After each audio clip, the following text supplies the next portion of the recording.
Good morning, or at least it is here as I record this. This is the Big Polly channel. I'm Big Polly, Paul Blom, here in Pinellas Park, Florida. On the 17th day of March 2010, St. Patty's Day.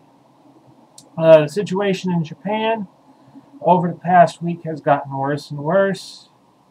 Not only have they had to deal with an earthquake, now a tsunami, now a nuclear disaster, it appears, as the Fukushima nuclear power plant about 120 miles northeast of Tokyo is in real trouble, and the experts say it is in danger of melting down and causing a situation far worse than anything seen in nuclear history.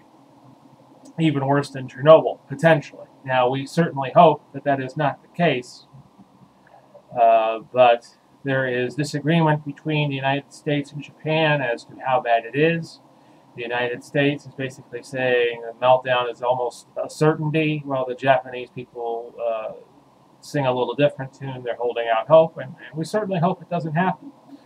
To update what has happened in Japan in the last week since I last recorded a video, the death toll as of 11 hours ago was 5,178, with 8,606 missing, according to BBC. So it's a very bad situation, and we only hope that the situation gets better.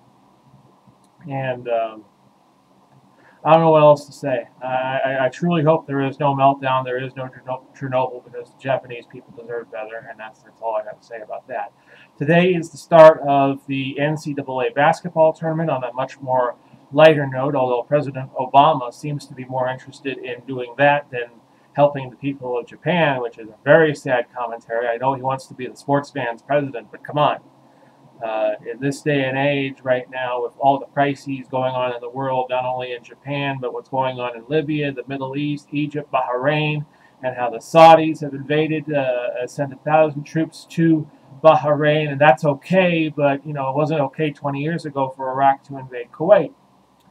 The hypocrisy of our government sometimes is just absolutely amazing, and it's not just Democratic, and it's not just Republican, it's across the board. As I was going to say, the NCAA basketball tournament kicks off today in earnest. They played the first 4 games of this expanded 68-team NCAA tournament. What they do is they take the last 4 automatic bids, the teams that get the automatic bids, and they play them off against each other. And they also take the last 4 at-large teams and play them off against each other in the first round. Like I'm looking at my little chart here. UAB played Clemson, Alabama Birmingham played Clemson, and Virginia Commonwealth, which has traditionally been a power in whatever conference it plays in, going back to the old days of the old Metro Conference. They now play in one of the Colonial Conference, I think. Virginia Commonwealth beat USC, Southern California, last night. And the four minor teams played each other. NC Asheville beat Arkansas Little Rock, and University of Texas at San Antonio beat Alabama State. It was a blowout in the first half, but Alabama State came back and made a game of it, and they only lost by about 10 points. Well, today the game kicks off, the tournament kicks off with several games. That's what I meant to say.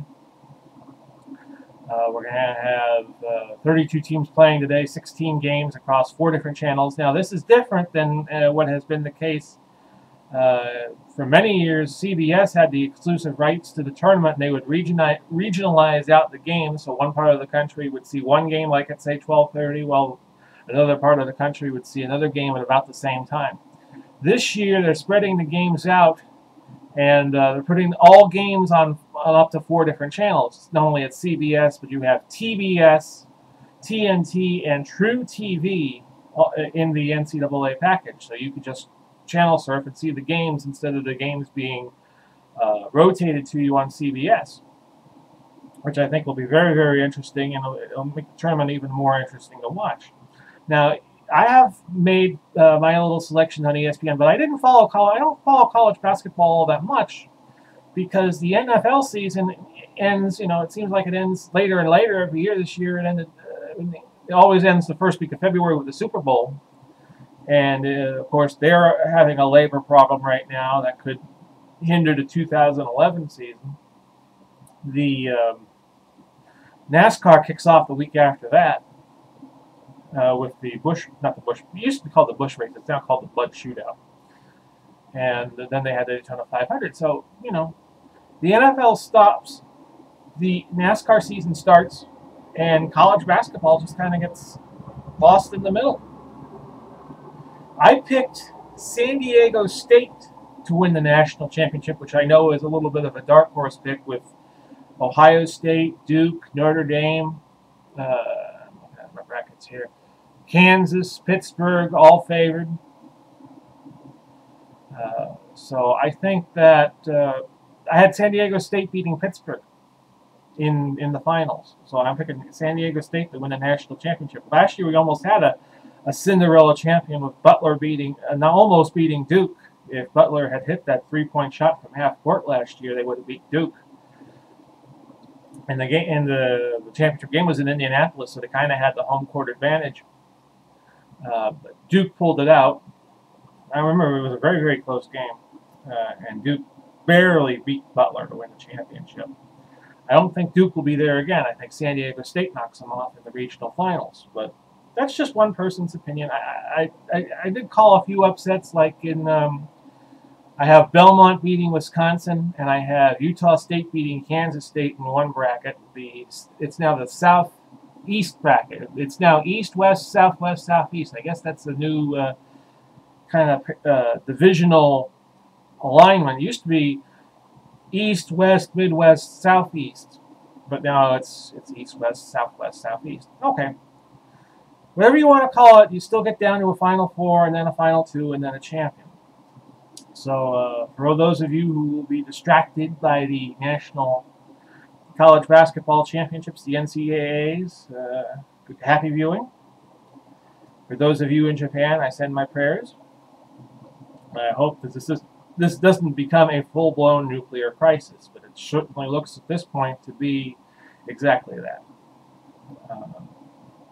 And you got Michio Kaku, who is a very revered scientist here in the United States. He has that exploration show on public radio where he talks about all things scientific. He talks about it in a way that doesn't go over people's head. He's already saying that we could be going to a point past no return. I kind of take attention to that, pay attention to that. So this has been Big Paulie Unscripted, as you can tell. And I will catch you again next week. Bye-bye for now.